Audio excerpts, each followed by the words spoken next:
Et si on parlait de sport ? Une émission produite et réalisée par l'association Et si on parlait de sport ? Et animée par Laurent Garnier. Bienvenue dans la 155e émission de Et si on parlait de sport ? Coup d'envoi de votre rendez-vous 100% sport, 100% passion. Une émission rythmée par l'énergie du terrain, l'émotion des compétitions et les histoires de celles et ceux qui font vivre le sport au quotidien. Un grand merci à nos partenaires Samper Connect, LG Consultant et l'agence Bellombra qui jouent le match à nos côtés. Et bien sûr, coup de projecteur sur la team Et si on parlait de sport, animateurs, chroniqueurs, consultants et passionnés réunis autour d'une même envie, vous faire vivre le sport autrement avec une intensité et authenticité. Alors préparez-vous, montez le volume et entrez dans le match. C'est parti pour une nouvelle émission de Et si on parlait de sport ? En première mi-temps, nous allons mettre en lumière une discipline où les valeurs humaines sont aussi importantes que la performance, le para-judo adapté. Direction la Maison des Arts Martiaux de Toulouse qui accueille du 19 au 20 juin prochain le tout premier championnat de France de para-judo adapté, un événement historique pour le judo inclusif en France. Pendant cette émission, nous découvrirons comment le judo permet aussi à des personnes en situation de handicap psychique et mental de s'épanouir à travers le sport, mais aussi comment la Haute-Garonne et la Ligue Occitanie se mobilisent pour développer ces pratiques inclusives. Nous parlerons également de l'organisation de ce grand rendez-vous national, des actions autour de l'inclusion et de l'emploi prévues durant le week-end, mais aussi des valeurs fortes portées par le judo, respect, partage, confiance et dépassement de soi. En deuxième mi-temps, aujourd'hui, nous allons prendre de la hauteur, direction le ciel et l'univers spectaculaire du parachutisme sportif. Notre invitée est une sportive au parcours hors du commun, Pascale Dumarsais, membre de l'équipe de France de parachutisme en précision d'atterrissage et voltige. Une femme qui a connu le très haut niveau dans les années 80 avant de mettre sa carrière sportive entre parenthèses pour devenir ingénieure aéronautique, puis revenir des décennies plus tard au sommet mondial de sa discipline. Championne du monde par équipe en 2022, multiple médaillée nationale et internationale, Pascale Dumarsais possède un parcours rare mêlant passion, exigence, résilience et dépassement de soi. Pendant cette émission, nous allons découvrir les coulisses du parachutisme de compétition, comprendre ce qu'est réellement la précision d'atterrissage et la voltige, revenir sur les sensations uniques du saut dans le vide, mais aussi parler de son incroyable retour au plus haut niveau après 50 ans. Installez-vous confortablement et embarquez avec nous pour une émission riche en émotions et en adrénaline. Tout de suite, place à la première mi-temps avec Grégory Blanc, Rémi Bléry et Thomas Pascal pour parler parajudo adapté. Et si on parlait de sport ? Première mi-temps.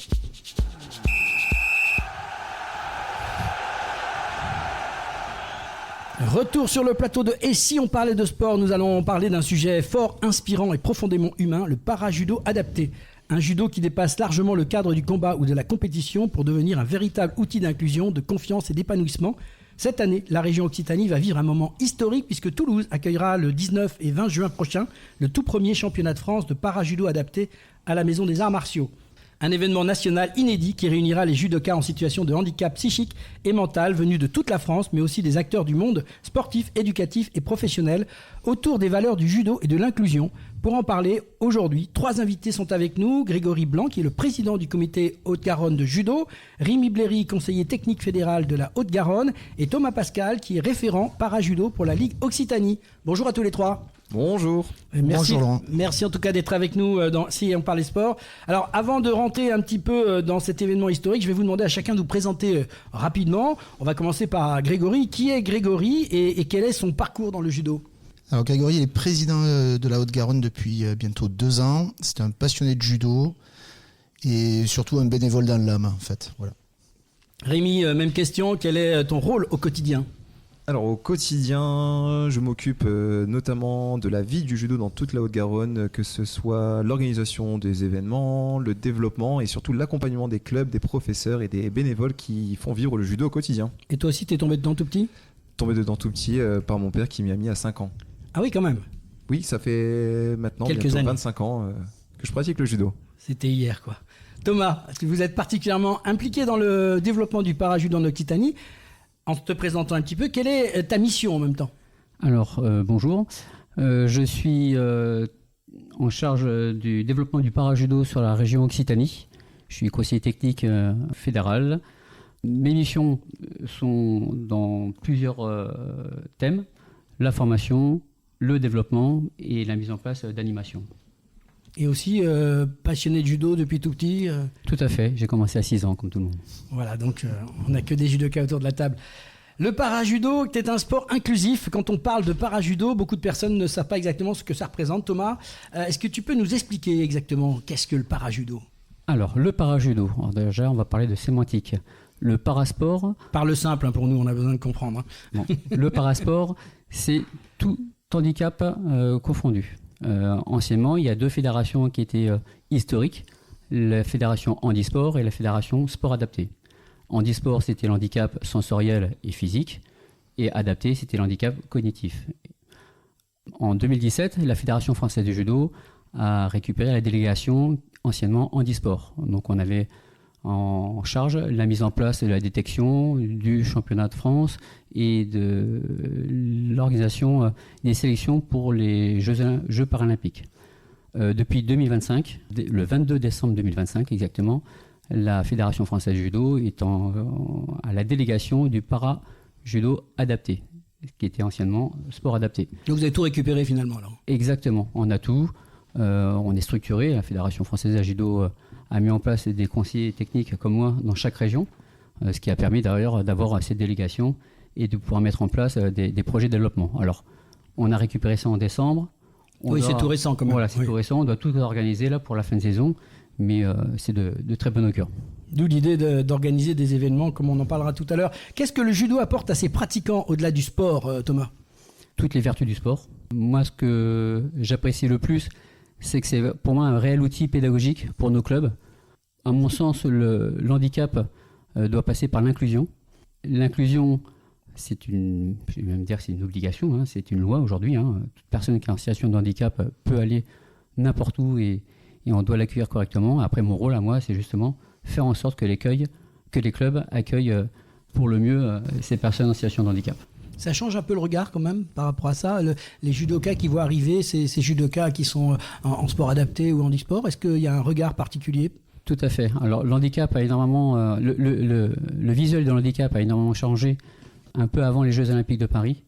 Quand on parle d'héritage, je pense qu'aujourd'hui le réel héritage, c'est la visibilité de l'handicap dans le monde du sport et dans la société d'aujourd'hui.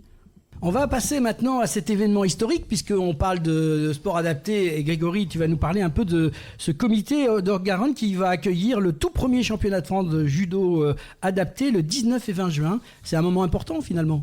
Oui, c'est une des priorités du comité, clairement. On a une direction autour du sport pour tous, du judo pour tous. Et dans cette direction-là, on a le développement du parajudo, qu'il soit adapté ou pas.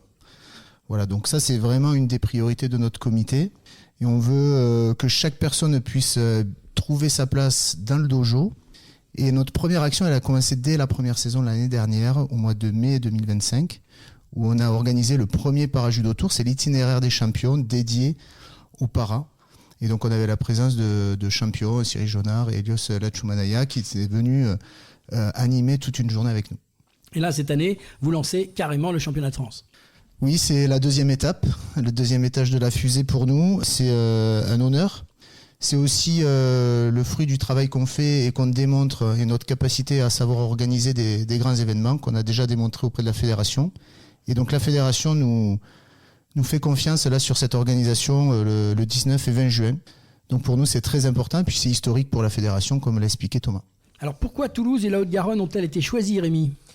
Alors, je vais rebondir un peu sur ce que Grégory vient de dire. Donc, une fois la délégation, on va dire, donnée à la Fédération française de judo, un appel à candidature a été lancé. Toulouse et le comité de la Haute-Garonne, nous avons répondu à cet appel à projet. Et je pense, de par la qualité de ce qu'on a pu proposer, en tout cas de ce qu'on proposait, on a été choisi pour pouvoir accueillir, puisque effectivement, on ne propose pas qu'une simple compétition, propose vraiment un projet de développement, en tout cas toute une structure autour du handicap pour la promotion et l'inclusion dont Thomas a parlé et a vraiment mis en avant cet aspect. Et puis ça se passe dans un cadre qui est prévu pour ça, puisque la maison des arts martiaux, c'est un cadre idéal en fait.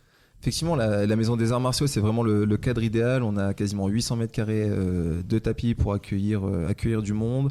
Comme Grégory l'a dit, on a l'habitude de pouvoir organiser des grands événements, d'accueillir du monde, de pouvoir filtrer, de mettre tout le monde dans des bonnes conditions pour passer une super journée. Alors on va parler un petit peu du programme, Rémi. Le vendredi sera consacré à l'inclusion et à l'emploi. C'est assez original pour un championnat sportif. Alors effectivement, il n'y a pas que la compétition le samedi. On a eu la volonté, dans l'idée du Parajudo Tour de l'année dernière, de proposer une journée la veille où on mettait en avant les personnes en situation de handicap et le handicap. Et notamment avec cette idée de stade vers l'emploi, où l'idée c'est de pouvoir mettre tout le monde sur un tapis, que ce soit les demandeurs, que ce soit les recruteurs, et faire du recrutement, on va dire, autrement, à travers le sport, et notamment le judo, pour pouvoir mettre en avant des compétences qu'on a du mal à détecter lors d'un job dating, par exemple, très classique. On enchaîne avec des conférences et des initiations, Thomas. Oui, tout à fait. Alors, dès le midi, nous allons mettre en place une conférence autour de l'handicap et le monde du travail. Emma Gévrise, vice-présidente de la Fédération française de judo et championne du monde, sera présente pour animer cette conférence. Et l'après-midi, nous allons travailler et mettre en place des actions avec les instituts médico-éducatifs, avec qui nous avons déjà travaillé avec l'ensemble des clubs, et les dispositifs fédéraux, c'est-à-dire les mises en place d'actions de développement au sein de ces instituts pour développer et promouvoir le judo pour les personnes en situation de handicap. Avec des ateliers, c'est comme ça que ça se passe? Avec des ateliers, il y aura aussi Kodomo, la mascotte de la Fédération française de judo. Ça va être une action hybride entre le show, l'activité et le spectacle. On reste dans le ludique, on reste dans le positif, on met de l'animation, quoi. Tout à fait. Alors, et le samedi, place à la compétition, Thomas ou Rémi, l'un des deux. Ça se déroule le samedi 20 juin, c'est ça? Oui, tout à fait. Donc ce sera le tout premier championnat de France par judo adapté. On est très motivés et on est super enchantés de l'organiser. C'est une compétition, on va dire, comme les valides. C'est un championnat de France et une Coupe de France. La seule particularité, c'est qu'il y a eu un divisionning auparavant qui calcule le niveau de l'handicap, l'handicap propre au judo. Il y a certains handicaps qui ne permettent pas d'avoir toute la motricité ou la compréhension de l'instant présent, et d'autres judokas qui, eux, voient cette compétition comme un vrai championnat et sont là vraiment pour en découdre. Alors ça se déroule comme en compète normale, avec des catégories, élimination, le même principe de compète? Exactement. Donc en fin de compte, il y a eu un championnat régionaux un peu partout en France, qui a permis de sélectionner sur ce championnat ou cette coupe. Le divising a permis de qualifier ceux qui étaient dans les meilleures conditions physiques et intellectuelles de faire le championnat de France. Et ensuite, ceux qui avaient plus de difficultés étaient qualifiés pour la Coupe de France. Alors, il y a les pesées aussi, comme pareil? Exactement. Catégorie de poids aussi? Au même titre que le Tour de Paris et que le championnat de France première division senior, on a une pesée la veille. Ensuite, on a un tirage au sort, au même titre que tout le monde. C'est une compétition de façon comme tout le monde, à laquelle on a adapté, comme on doit adapter l'activité pour ce public. Garçons et filles, il y aura les deux? Exactement, garçons et filles. Ça reste bien sûr l'esprit du judo quand même, on reste dans ce domaine-là quand même, il n'y a pas de changement par rapport à ça. Le fait d'adapter les règles, tout est pareil. La même philosophie, et je dirais même que ce public-là répond vraiment au code moral et aux valeurs du sport. Ils sont là pour l'activité physique, ils sont heureux d'être là, ils pratiquent avec plaisir. Et là, moi, en tant que professionnel, quand je vois ça, je sais à quoi je sers. Voilà, c'est quelque chose qui me tient à cœur. Alors tu disais tout à l'heure qu'il y en a qui viennent vraiment pour faire de la compète. Est-ce qu'on peut vraiment dire qu'il y a un vrai niveau sportif? Alors il y a de tout. Il y en a certains, qui sont sur la Coupe de France, qui viennent vraiment pour le côté loisir. Mais sur le championnat, il y en a certains, on va dire plus de la moitié, qui viennent pour gagner. Qui viennent chercher le titre. Ils ont quand même l'envie du titre. Il y en a certains qui vont même faire des compétitions internationales. Il y a le Get Together que la Fédération internationale organise. Il y en a eu un en Normandie cette année. L'année prochaine, il sera à Barcelone. Il y a aussi également le Versus. Le Versus, c'est les Jeux paralympiques pour le sport adapté, qui aussi permettra de combattre sur de l'international. Donc oui, pour certains, il y a une réelle volonté de performer. Oui, parce que pour préciser, le paralympique ne fait pas partie des Jeux olympiques. Il y a une petite différence. Tout à fait. Il y a les Jeux paralympiques, il y a le Versus, il y a aussi les Deaflympiques. Les Deaflympiques, c'est les Jeux pour les personnes en déficience auditive. C'est ça. On sent que cet événement dépasse largement le simple cadre d'une compétition, Grégory. C'est tout l'intérêt. En fait, ça colle particulièrement à la philosophie du judo, qui est une école de vie. Et donc, tout cet événement, en fait, il rentre vraiment dans ce qu'on veut en faire, en fait, au-delà de la pratique sportive. Donc, l'inclusion, la solidarité, le respect, le partage et toutes les valeurs qu'on peut y retrouver aussi. Donc, effectivement, ce n'est pas qu'une compétition. Il y a derrière un message aussi que j'imagine on veut aussi faire passer sur le regard, sur l'accompagnement, sur une manière de s'occuper un peu de toutes ces personnes qui ont aussi besoin qu'on les considère. Clairement, sans aucune différence en termes d'intérêt pour tout un chacun en fait. Est-ce que ce championnat peut laisser un héritage durable en Occitanie ? Je me tourne vers toi, Rémi. C'est un peu l'idée qu'on avait évoquée, mais est-ce qu'on peut creuser un peu ? Alors, héritage durable, c'est vraiment le terme à utiliser. Alors, héritage, puisque même cette année, ce championnat de France, c'est déjà l'héritage de ce qui a été mis en place l'année dernière. Donc, l'idée, c'est de pouvoir continuer, de pérenniser ça, notamment en lien avec, on a parlé des IME, donc les instituts médico-éducatifs, les clubs, potentiellement des écoles, et en fait, pouvoir faire travailler tout le monde ensemble, faire se rencontrer tout le monde. L'héritage passe par là aussi avec cet événement.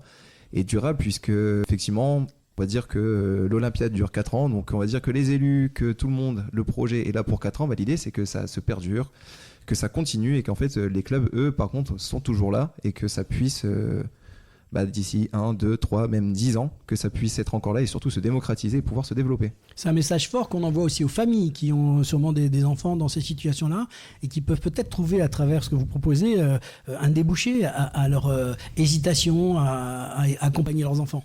Je pense que, alors pour avoir eu un peu retour d'expérience, avoir vu ça, les familles qui amènent leur enfant sur un cours de judo dans un club, ils sont presque aussi heureux que l'enfant sur le tapis puisqu'ils le voient s'épanouir, ils le voient s'amuser. Et tout simplement, alors pour la petite anecdote, la semaine dernière on a fait l'interview justement d'une personne en situation de handicap et sa réponse, pourquoi il aimait le judo. Alors il y a les chutes, parce que ça fait du bruit, parce que voilà, c'est un peu spectaculaire.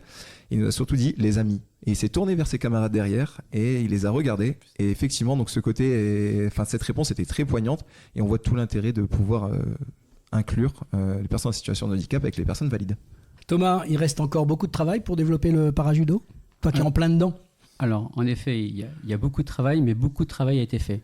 Si on doit comparer les chiffres, il y a 3 ans, la Ligue Occitanie, en termes de nombre de licences par rapport au niveau national, on était en avant-dernière, avec 145 licences, je crois. Aujourd'hui, la fin de saison 2026, on sera à peu près à 1600. 1500 et 1600, on est la première Ligue de France en nombre de licenciés parajudo. On aura formé aussi également 100 profs sur un module d'expertise parajudo. On aura mis aussi au niveau des dispositifs de développement avec justement ces fameux IME. On est pareil, la première Ligue de France.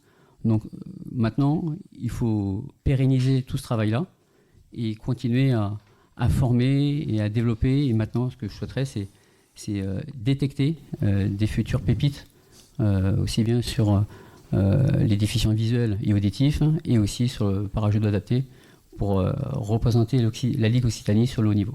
Est-ce que, c'est une question un petit peu que je me pose, est-ce que les Jeux Olympiques ou Paralympiques ont eu quand même un petit déclenchement, parce que le judo a quand même bien fonctionné, est-ce que selon toi ça a donné aussi peut-être une impulsion à tous ces sports même adaptés ou handisport ? Ça a donné la visibilité et ça a permis aussi aux familles de dire c'est possible de faire du judo en ayant un handicap. Ça a permis d'ouvrir les portes des clubs. Ça a permis aussi de sensibiliser et de dédramatiser le handicap par rapport à nos enseignants et aux membres du bureau des clubs, qui permet vraiment d'ouvrir et de faciliter l'accueil des personnes en situation de handicap. Et toi, quel est le moment le plus marquant que tu as vécu dans le parajudo ? Alors moi, juste avant d'arriver en Occitanie, j'avais des missions nationales. J'avais été entraîneur national même sur l'équipe de France Parajudo dès qu'on a eu la délégation en 2017 jusqu'aux Jeux de Tokyo. J'avais été responsable sur les Para-Young Games, donc c'est les Jeux paralympiques des jeunes. Et je ne connaissais pas le milieu de l'handicap dans sa globalité. Je connaissais juste la déficience visuelle et auditive. Et là, j'ai vu tout type de handicap. Des enfants et des jeunes adultes qui étaient en fauteuil roulant, qui étaient amputés. Et en fait, je me dis, mais en fait, nous, on se plaint du moindre truc. Et c'était magnifique, en fait. Chacun s'entraidait. Et souvent, alors, cette petite anecdote, entre le lieu de l'hébergement et la cafétéria, il y avait presque 200-300 mètres. Ceux qui étaient en fauteuil, c'était le plus handicapé, c'est-à-dire ceux qui avaient un fauteuil électrique, qui était devant et qui tirait tout le monde, parce que tout le monde s'accrochait les uns derrière les autres. Donc en fin de compte, on était vraiment sur l'entraide et sans démarquer par rapport à l'handicap. Qu'est-ce que vous attendez du public toulousain pendant ce championnat, Monsieur le Président ? Qu'il soit présent, qu'il vienne encourager, qu'il vienne s'émerveiller devant ce spectacle. Voilà, donc qu'ils soient nombreux. L'entrée est bien entendu libre, gratuite, et ça commence, les premiers combats débuteront le samedi 20 juin à 10h. On peut trouver les renseignements où, quand, comment ça marche pour les gens qui en écoutent et qui se disent tiens, j'irai faire un tour là-bas. Alors on est présent, bien sûr, on a notre site internet, Haute-Garonne Judo, et puis il y a tous les réseaux sociaux pour nous suivre, Facebook, Instagram et LinkedIn. Et le lieu précis ? Maison des Arts Martiaux, chemin Cassin, dans le quartier des Argoulets. Quartier des Argoulets, c'est important pour les gens de se dire qu'ils peuvent se retrouver là-bas. Un dernier mot que vous pouvez, qu'est-ce que vous souhaitez pour des gens ou des parents qui hésitent encore ? Qu'est-ce qu'on pourrait leur dire ? Je sais pas, l'un ou l'autre. Rémi, est-ce que tu as un petit message à faire passer ? Ces gens qui hésitent encore, qui ont vu des trucs à la télé, qui ont entendu, mais bon...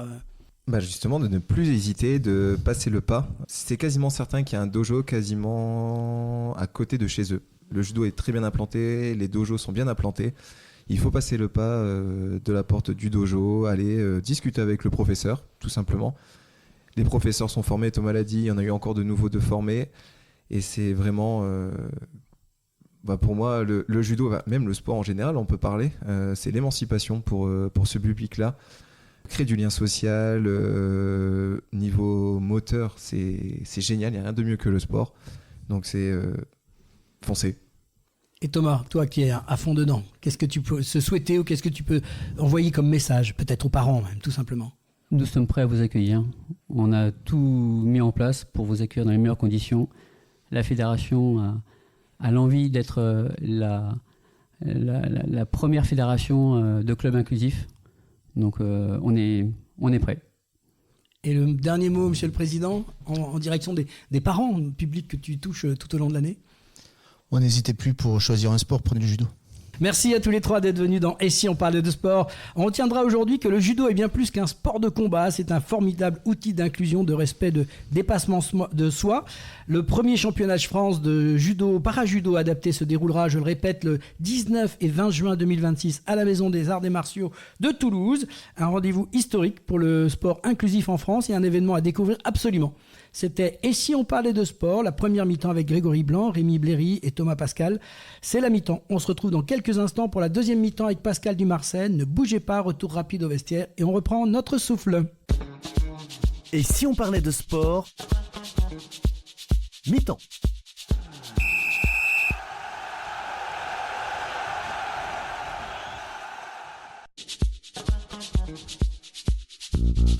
Devenez supporter de l'émission Et si on parlait de sport ? Depuis plus de 125 émissions, l'équipe de Et si on parlait de sport fait briller le terrain médiatique des sportifs, des entraîneurs, des dirigeants, des bénévoles, toutes celles et ceux qui font battre le cœur du sport au quotidien. Nos chroniques, nos interviews, nos reportages touchent chaque mois des milliers d'auditrices et d'auditeurs. Mais pour continuer, pour exister, pour aller encore plus loin, on a besoin de vous. Pourquoi nous soutenir ? Parce que vous aimez notre ton vrai, nos sujets humains, nos valeurs fortes. Parce que vous croyez que le sport, ce n'est pas que la performance, mais l'esprit d'équipe, la passion, la proximité. Et parce qu'un média indépendant, ça se défend.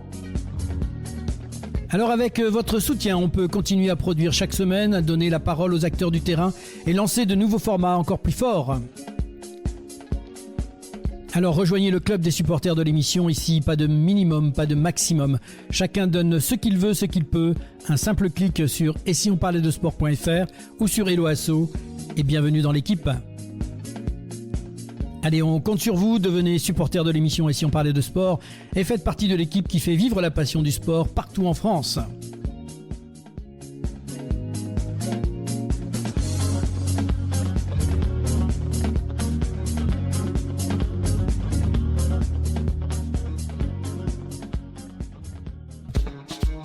Et si on parlait de sport?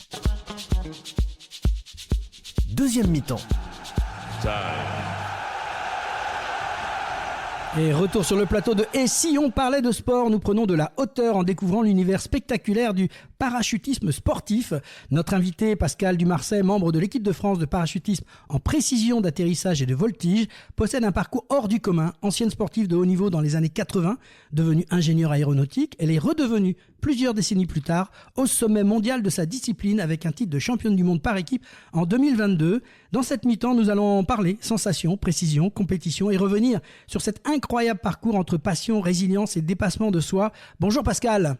Bonjour Laurent. Et merci en tout cas d'être avec nous dans Et si on parlait de sport. Alors, avant de parler de parachutisme et d'équipe de France, est-ce que vous pourriez vous présenter pour nos auditeurs ? J'ai toujours été passionnée par l'aéronautique, par la 3D, le parachutisme, le pilotage d'avion. J'ai toujours été entre ciel et terre et toujours l'esprit compétition dans toutes les disciplines que j'ai pu pratiquer depuis mon enfance. Tu as eu une carrière aussi d'ingénieur dans l'aéronautique, c'est ça ? Tout à fait. Et à côté de ça, bien sûr, tout naturellement, mes études se sont orientées aussi vers l'aéronautique en tant qu'ingénieur et j'ai également fait des formations de pilote. Votre parcours est un petit peu atypique. On découvre la sportive de haut niveau, mais aussi ingénieur aéronautique. Comment tout ça a fonctionné plus concrètement ? Vous avez découvert le parachutisme à l'âge de 17 ans. Tout à fait. J'ai eu la chance, j'habitais à côté d'un paraclub à Vannes. Et là, quand j'ai vu les gens sauter sur le terrain, ça m'a tout de suite fait rêver. Donc j'ai rongé mon frein, puisqu'à l'époque, il fallait avoir 17 ans pour commencer. Maintenant, on peut commencer à 15 ans. Et j'ai fait tout le parcours théorique au sol. Et le jour J, le jour de mon anniversaire, et bien voilà, j'étais dans l'avion. Et j'ai pu faire mon premier saut dans un décor fabuleux, au-dessus du golfe du Morbihan. C'est toujours magique. Très vite, il y a eu des compétitions qui sont arrivées. Très vite, oui. Au bout de 6 mois, il y a eu un premier week-end qui était dédié à une sélection pour les championnats de France. Eh bien, j'ai dit pourquoi pas. Je vais le faire. Il n'était pas question que je reste par terre. Donc, j'étais déjà mordue par les avions.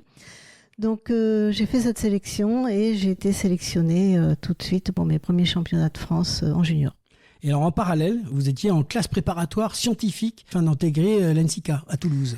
Alors là, de Vannes à Toulouse, vous avez fait un gros parcours là. Tout à fait. Alors à 17 ans, j'étais encore en première et terminale, donc j'ai quand même eu mon bac, même si mes parents étaient inquiets en me disant ton bac n'est pas accroché au bout des suspens de ton parachute, mais voilà, je l'ai eu et j'ai pu faire 2 ans de classe préparatoire en essayant de conjuguer le sport de haut niveau, parce que j'avais intégré l'équipe de France junior, donc c'était assez compliqué. Un gros challenge. Et puis, j'ai eu la chance, en passant le concours des ENSI, de décrocher l'ENSICA à Toulouse. Et donc, l'aéronautique, ça me faisait déjà rêver à 300%. Donc, oui, voilà, et puis ici, on a ce qu'il faut à Toulouse, avec le gros Airbus. Alors, vous êtes championne de France très rapidement après vos débuts. Et est-ce que vous attendiez à progresser aussi vite ? C'est quand même assez exceptionnel pour une progression. Championne de France rapidement comme ça ? Tout à fait.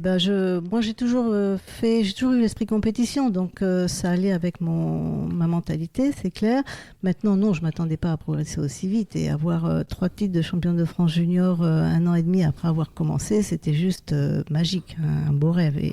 Mais j'ai eu la chance d'être encadrée par des gens passionnés également, expérimentés et qui ont tout de suite détecté effectivement mes aptitudes et ont su m'orienter comme il fallait. Et alors là, on découvre vraiment le parachutisme sportif. Le grand public connaît surtout le parachutisme en tandem ou les images spectaculaires de chute libre, mais le parachutisme sportif est beaucoup plus technique. Est-ce que vous pouvez nous expliquer un peu la discipline ?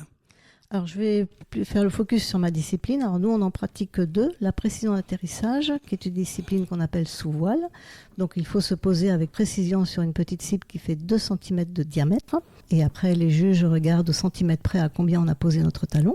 Il faut imaginer, c'est vraiment très précis. Vous m'avez montré tout à l'heure en off cette espèce de petit rond, 2 cm simplement, c'est-à-dire pour bien expliquer aux auditeurs, vous avez le talon que vous devez poser sur cette petite bille de 2 cm de long, de diamètre. Tout à fait.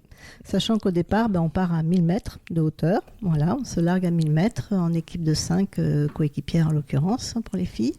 Et il faut qu'on ait tout un travail d'étagement, qu'on ne se gêne pas entre nous, de gros pilotage de voile très fin, d'observation, pour finalement arriver au centimètre près à amener notre voile sur cette pastille et faire ce qu'on appelle le fameux carreau, un peu comme en pétanque. C'est vraiment très technique finalement, parce que là, c'est parce qu'il faut être ingénieur pour faire ça. C'est-à-dire qu'il faut calculer le vent, vous m'avez expliqué tout à l'heure, il faut faire gaffe à la chaleur, il faut faire gaffe à la vitesse pour arriver. Alors, expliquons bien que la première, elle descend, elle pose le pied, il faut qu'elle dégage pour laisser passer la deuxième, puisque c'est une addition de points, si j'ai bien compris. Oui, tout à fait. Par équipe, on cumule le score de chaque équipière. Après, notre score compte pour le classement individuel également, mais on a aussi un score équipe, effectivement. Il faut être hyper synchro, toutes les 5, c'est ça, ou toutes les 4? Voilà, énormément de synchronisation, d'observation. Alors, on s'entraîne beaucoup en équipe pour justement, en fonction des typologies de voiles qui peuvent être différentes, en fonction de notre poids, de notre façon de travailler. On se connaît sur le bout des doigts pour être capable de savoir qu'est-ce qui se passe en dessous quand on voit les équipières. Ah bah tiens, là, il se passe quelque chose de bizarre, pour en tenir compte et pouvoir adapter notre trajectoire en fonction de ce qu'on a pu observer. Oui, c'est plus les voiles champignons que l'on a tous en tête du grand débarquement. Là, ce sont des voiles vraiment adaptées, en couleurs souvent, qui sont vraiment réglées au millimètre pour arriver à faire ce genre de... Oui, tout à fait. On a chacune nos réglages. C'est comme une Formule 1. On a la voile qui arrive d'usine, mais après, derrière, on va régler on va régler les commandes, on va régler le calage de la voile. Donc là, on est déjà dans le technique de l'aérodynamique, effectivement, le profil de la voile. Enfin, donc tout ça, ça se travaille, effectivement. Et chacun, alors, question qu'on peut se poser, chacun plie sa propre voile. Comment ça se passe? Parce qu'il y a toujours cette appréhension de se dire, est-ce qu'elle va s'ouvrir? Soyons clairs, ça, c'est une question qui se pose dans la tête des gens. Expliquez-nous comment ça se passe. Alors la voile principale, effectivement, on la plie soi-même. D'ailleurs, quand on commence le parachutisme, ça fait partie de la formation. On apprend aussi le pliage de sa propre voile. Bien sûr, en débutant, il y a toujours un instructeur qui vient vérifier à différentes phases clés du pliage si c'est bien réalisé, si les points de sécurité ont bien été respectés. Et il signe, il s'engage, il y a une fiche suiveuse. Et après, quand on a gagné notre autonomie au pliage, on plie tout seul. Et généralement, on préfère d'ailleurs plier soi-même sa voile, on est plus confiant. C'est ça, on sait ce qu'on a fait. Alors, donc on a vu précision d'atterrissage, et un deuxième point, c'est la voltige, c'est ça? Voilà, alors la voltige, elle, c'est une discipline en chute libre, donc qui est filmée. Donc les juges ont une caméra avec un énorme téléobjectif qui nous filme. Et là, c'est une succession de figures qui sont tirées au sort avant la compétition. On doit alterner des tours, des saltos arrière. Le tout, donc on est en gros entre 200 et 300 km/h en chute libre. Donc ça va très vite. Dans cette position, à cette vitesse-là, vous avez la moindre dissymétrie, vous mettez une main en l'air et hop, ça tourne. Donc il faut être très très précis. Et donc c'est chronométré. Il faut les faire le plus rapidement possible et le plus proprement possible. C'est-à-dire ne pas dépasser des tours, ne pas désaxer des saltos. Et là, pareil, c'est un cumul de temps et le plus rapide à gagner. On a des résultats, je crois, j'avais au nombre de personnes qui se sont rattachées, qui ont fait un losange de mémoire, j'avais ça en tête au niveau de la voltige justement, c'était chez les militaires, je crois qu'ils avaient réussi à faire tout un groupe qui se tenait les mains pour faire une image qui était un des genres de triangle, j'avais ça en tête. Vous pouvez m'en parler de ce champ? C'est un championnat du monde, c'est un record en fait qui avait été gagné. Alors il y a beaucoup de records qui se font à la fois en chute libre et sous voile. Alors, ce dont vous parlez, c'était peut-être en chute libre, Oui, je crois que c'est au moment. Voilà, c'est ça. Donc, il y a des records où, effectivement, là, c'est le vol, ce qu'on appelle le vol relatif, puisque comme ça l'indique, on vole par rapport aux autres. Quand on est en chute libre, nous, on n'a pas la sensation de chuter. On appelle ça voler parce qu'on est tous en chute à la même vitesse. Donc, en fait, c'est relatif. C'est comme quand vous êtes dans un train, vous voyez l'autre train partir. En fait, vous ne bougez pas et vous avez l'impression de bouger. Là, c'est l'inverse. On est tous au même niveau. Donc, on est tous à 200 km/h en chute libre, mais on vole les uns par rapport aux autres. C'est paradoxal. Et ce que vous avez pu voir, c'est des recours. Effectivement, chacun vient s'accrocher. On décide de la figure à faire au sol avant. Chacun à sa place très précise. On fait souvent des départs à plusieurs avions qui larguent des dizaines de parachutistes en même temps. Et il y a eu un énorme record qui s'est fait en Thaïlande dans les années 2000 où ils étaient plus de 200 accrochés. Et ça, j'avais entendu parler de ça, tout à fait. Est-ce qu'on a des sensations là-haut particulières? Qu'est-ce qu'on ressent quand on est dans ce saut? C'est vraiment l'impression qu'on peut se demander quand on est en bas. Il y a toujours l'adrénaline. Alors au début, c'est l'adrénaline liée un peu à la peur. Il ne faut pas se leurrer. L'être humain a son instinct de conservation. Quand on est à la porte d'un avion, se dire mais qu'est-ce que je fais là? Mon instinct de survie, c'est de rester dans l'avion et pas de sortir par la porte. Mais voilà, donc on y va. Donc ça fait effectivement cette fameuse montée d'adrénaline qu'on a tous eu au début. Après, bien sûr, elle s'estompe. Je veux dire que là, avec les milliers de sauts et bien avant, heureusement, elle est partie. Mais après, on a l'adrénaline que tout compétiteur connaît. Quand la compétition démarre et qu'on va pour défendre les couleurs de la France et que c'est le premier saut, l'équipière, la capitaine part, il faut suivre. Et ouf, là, c'est à la fois aussi une montée d'adrénaline ou quand les sauts sont techniquement compliqués aussi. Donc voilà, de l'adrénaline, il y en a. Ça fait vibrer, ça fait rêver et ça nous tient On le sent encore qu'à travers le témoignage, c'est vraiment présent et que le plaisir est toujours présent. Alors, dans les années 90, vous êtes sélectionné pour les championnats du monde. Puis vous faites le choix de mettre fin à votre carrière sportive, du moins la mettre entre parenthèses. Pourquoi ? Eh bien, un gros dilemme, parce qu'en parallèle de ça, j'avais un autre rêve qui était d'être pilote de ligne. Mais, bon, j'avais déjà mon diplôme d'ingénieur, mais voilà, c'était un autre rêve. Et j'avais réussi les sélections pour être en formation à Air France. Et là, voilà, ça demandait une dispo à 100%. Donc, grosse décision. Voilà, c'était un petit peu cruel parce que j'avais enfin gagné ma sélection pour aller au championnat du monde. Et à côté de ça, l'appel d'Air France a été quand même le plus fort et le plus raisonnable, je dirais, parce que le parachutisme, on n'en vit pas malheureusement, enfin très peu. Donc voilà, je suis partie en formation pour Air France. Et malheureusement, ça a capoté à cause de la guerre du Golfe. Donc voilà. La raison l'a emporté sur le cœur. Morale, oui. Alors vous avez notamment travaillé chez Airbus et même sauté depuis l'A400M. Et là, j'en suis aussi très fière parce que j'ai travaillé dans beaucoup d'autres entreprises avant, mais j'ai fini ma carrière à Airbus où j'ai passé une bonne quinzaine d'années. Et j'ai eu la chance effectivement déjà de participer au développement de la 400M et puis de pouvoir réaliser ce saut. Et je suis la première femme à avoir sauté de la 400M, donc j'en suis très fière. On est content de vous recevoir à l'antenne et de prendre cette information-là. Puis arrive ce retour incroyable à plus de 50 ans. Comment ça s'est fait ? Je continuais pour le plaisir à renforcer de temps en temps des équipes féminines quand elles manquaient d'équipières, mais sans entraînement spécifique. C'était vraiment je faisais plus que du sport, du parachutisme de loisir, plus de compétition en tant que telle. Et au cours du championnat de France par équipe, le directeur technique de l'époque, donc Patrice Jardin, vient me voir et me dit, voilà, vu tes résultats sans entraînement, on aurait besoin de renforcer le collectif. Et est-ce que ça t'intéresserait de revenir de te rechallenger au sein du collectif pour réintégrer l'équipe de France et participer à des grandes échéances. Sur le coup, je dis mais non, voilà, j'ai plus le niveau technique. Le doute, quoi. Voilà, j'ai le niveau pour épauler des équipes au championnat de France, mais de là à franchir le step reprendre au niveau mondial, c'est autre chose. Et puis toujours une petite voix qui me dit pourquoi pas, voilà, parce que ce rêve. On est challengé dans ces cas-là quand même. Voilà. Mon fils, mon meilleur supporter, qui me dit mais maman, t'en as toujours rêvé, vas-y fonce, maintenant je suis grand, je vole de mes propres ailes aussi, voilà, vas-y, t'as rien à perdre et t'as tout à gagner, fais-toi plaisir. Donc j'ai dit à l'entraîneur, je me donne 2 ans pour voir si j'arrive à revenir au niveau international et puis à gagner mes sélections et pourquoi pas. Et je suis partie. Et ce retour est incroyable puisque vous devenez championne du monde par équipe en 2022 avec l'équipe de France féminine. Et oui, tout à fait. Là, pareil, ça a été une compétition. Bon, elles sont toutes compliquées et techniquement difficiles, sinon on serait toutes championnes du monde. Là, il se trouve que sur un saut qui a été vraiment justement dans des conditions thermiques très compliquées, enfin tout le monde, on appelle ça avoir un diable sur la cible, où les voiles font des choses auxquelles on ne s'attend pas au dernier moment, voilà. Donc, et on est toutes parties en se disant mais les juges vont arrêter la compétition, c'est pas jouable parce qu'il y a des normes de vent, de sécurité. Ça continue, on part. Toutes les filles, là, on était dans un mode stress et concentration extrême. Il n'y avait pas un mot, pas un sourire, la concentration à 300%. On part, on fait le saut, et là, comme dirait ma préparatrice mentale, on a toutes les 5 atteint l'état idéal de performance en même temps. Et on a fait un saut, mais d'extraterrestre. On a toutes marqué entre 0 et 2 cm, ce qui est le score extraordinaire, surtout dans les conditions qu'on a eues. Ça nous a fait remonter, on était en outsider, on était 3e, parce qu'on saute dans l'ordre inverse du classement, on était 3e au niveau de la compétition. Ça nous a fait remonter à la première place, et là il nous restait encore 3 manches. J'ai dit maintenant il faut tout donner, il ne faut plus rien lâcher, il faut rester jusqu'au bout.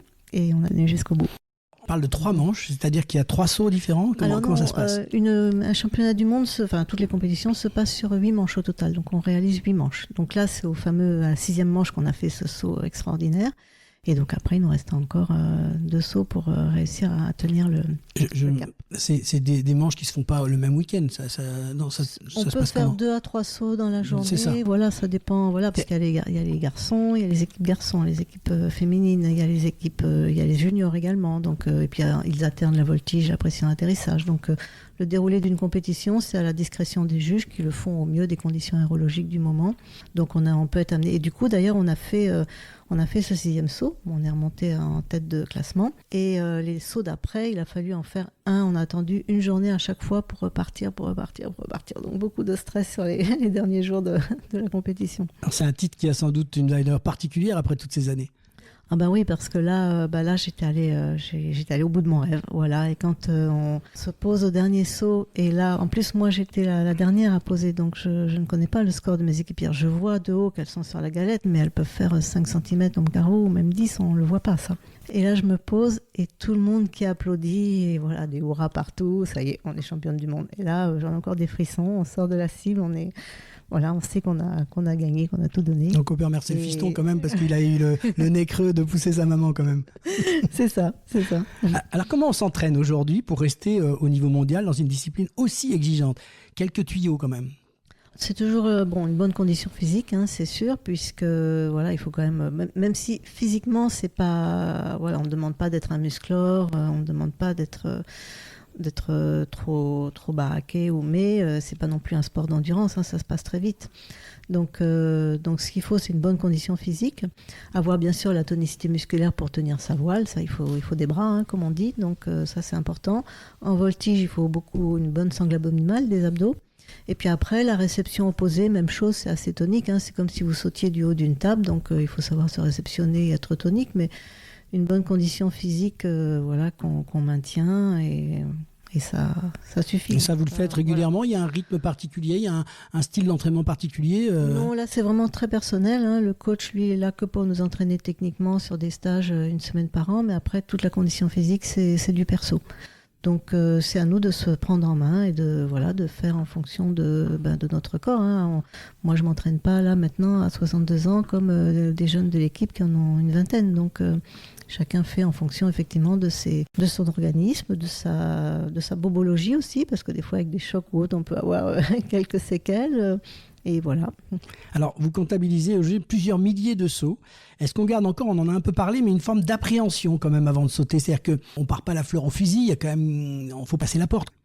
Pas la fleur au fusil, mais c'est surtout effectivement ce qu'on appelle les procédures de sécurité qu'on se répète régulièrement. Donc n'importe quel pilote d'avion, de planeur ou de parapente, enfin tout ce qui est un peu en 3D, je pense que les plongeurs c'est aussi un peu la même chose, tous ces sports où il y a quand même aussi un aspect lié au matériel, c'est pas que notre organisme, notre être humain, on est aussi tributaire de notre matériel, hein, quoi qu'on dise.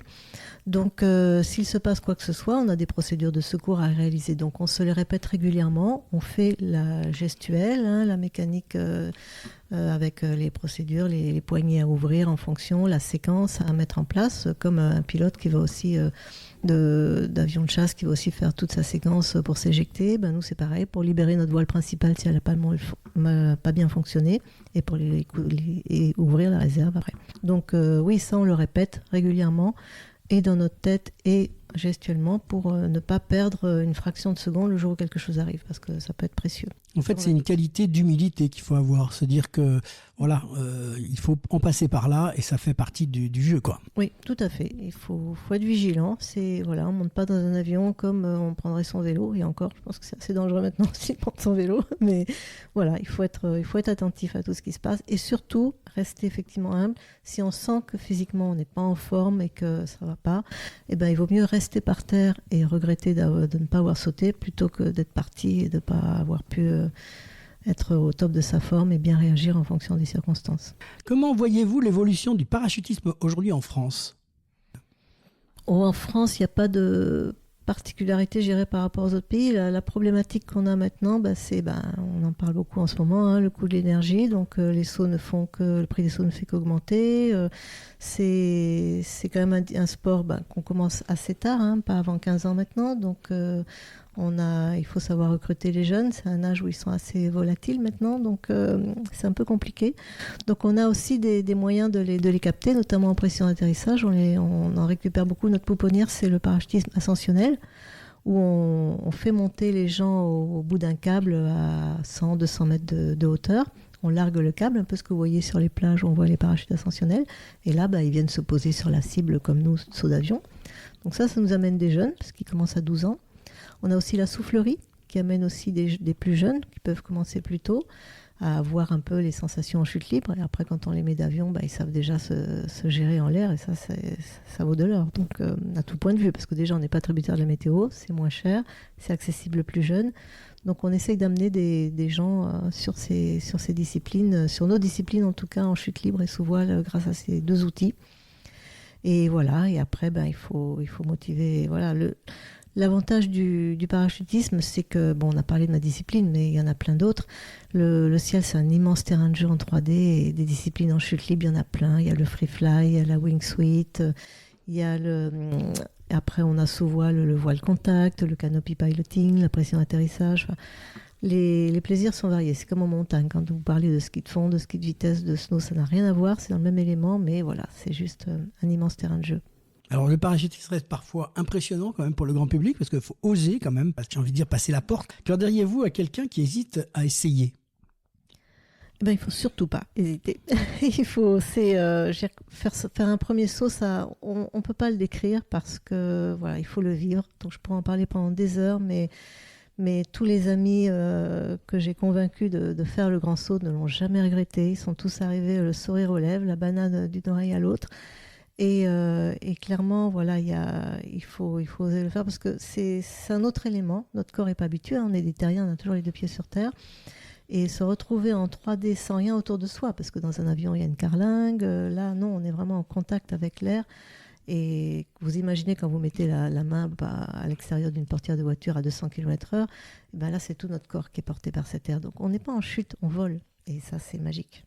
Et avec le recul, qu'est-ce que le parachutisme vous a à vous apporté personnellement ? Voilà, moi, il m'a apporté énormément. Déjà de rencontrer des gens extraordinaires. Notamment mon conjoint qui me suit et qui partage avec moi la même passion. Et c'est important parce qu'on y passe beaucoup de temps, comme tous les sports aériens notamment, et tous les sports en compétition. Ensuite, l'humilité, vous en parliez, la résilience, et puis savoir gérer le stress, ses émotions. J'ai fait beaucoup de parallèles entre mon expérience professionnelle, où je gérais des équipes, et mon expérience sportive, où au sein de l'équipe féminine, il fallait aussi gérer le mental de l'équipe, parce que le mental est très important. Donc les deux m'ont servi dans les deux sens. J'utilisais des tips du sport dans le travail, et réciproquement. Est-ce qu'il y a encore des objectifs aujourd'hui pour vous ? Moi, mon objectif, là, actuellement, vu effectivement, je suis la doyenne de l'équipe. La majorité des filles de l'équipe pourraient être mes filles. D'ailleurs, il y en a même une dont j'ai fait partie de l'équipe de France avec sa maman à l'époque. Et je me retrouve maintenant en équipe de France avec la fille. Et moi, c'est de partager mon expérience, de transmettre mon savoir également, parce que quand il faut gérer les aléas d'une compétition, le stress, tiens, là, on peut pas sauter, il y a un report météo, là, tiens, qu'est-ce qui se passe ?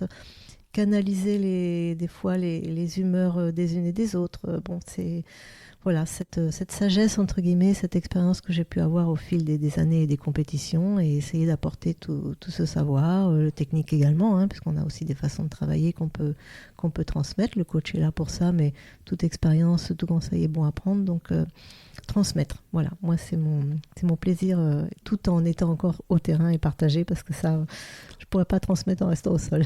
On le sent, cette passion.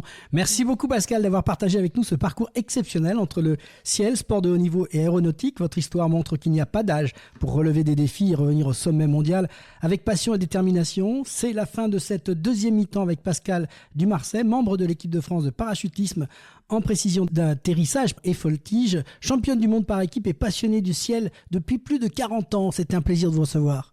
Merci Laurent. Et à très bientôt. C'était « Et si on parlait de sport » avec Grégory Blanc, Rémi Bléry, Thomas Pascal et Pascal Dumarsais. On se retrouve très vite pour une nouvelle émission consacrée à l'actualité sportive. C'est la fin du match et de cette 155e émission de « Et si on parlait de sport ». Et si on parlait de sport ? Fin du match. C'est la fin du match et de cette 155e émission de « Et si on parlait de sport ». Un grand merci à nos invités du jour, Grégory Blanc, Rémi Bléry, Thomas Pascal et Pascal Dumarsais. Merci pour vos voix, vos parcours, vos témoignages et vos passions. Merci à nos partenaires LG Consultants, Samper Connect, l'agence Bel Ombra avec Bruno Hamet. Merci également à vous, auditeurs et auditrices, de nous avoir suivis. Continuez à liker, commenter, partager et surtout abonnez-vous à notre chaîne YouTube. C'est vous notre moteur. Cette émission est à retrouver en podcast sur les plateformes habituelles ainsi que sur le site Et si on parlait de sport. Très belle semaine à tous et à très bientôt pour une nouvelle émission de Et si on parlait de sport, consacrée à celles et ceux qui font vivre le sport au quotidien. À très vite et d'ici là, continuez à vivre le sport autrement.